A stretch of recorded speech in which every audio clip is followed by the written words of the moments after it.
Je salue À gauche, la présence 4 de listes, avec le Jean-Pierre Parti Chevènement, socialiste, le Mouvement des titre citoyens et le ministre des Parti Citoyens, radical de gauche, et une de liste Roger commune Gérard conduite Schwarzenberg, qui par François représente Hollande. les radicaux de La gauche. liste communiste, emmenée par Robert Hue, Les Verts, avec Daniel Cohn-Bendit. Enfin, la liste commune Lutte ouvrière, Ligue communiste révolutionnaire, conduite par Arlette Laguiller et Alain Krivine.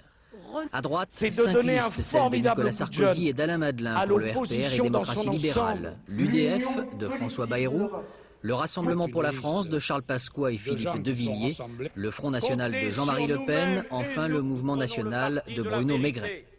11 listes plus petites s'annoncent également. Le mouvement écologiste indépendant, moins d'impôts maintenant, chasse, pêche, nature et tradition, vive le fédéralisme, la Ligue nationaliste, la liste du mouvement libéral martiniquais, combat pour l'emploi, Vivant Énergie France, le Parti humaniste, le Parti de la loi naturelle et politique de vie pour l'Europe. Un nombre de listes toujours aussi conséquent aux dernières européennes de 1994, elles étaient déjà 20 en course. En France, ce scrutin permettra d'élire 87 députés au Parlement de Strasbourg, sur les 626 de l'hémicycle répartis entre les 15 de la communauté européenne.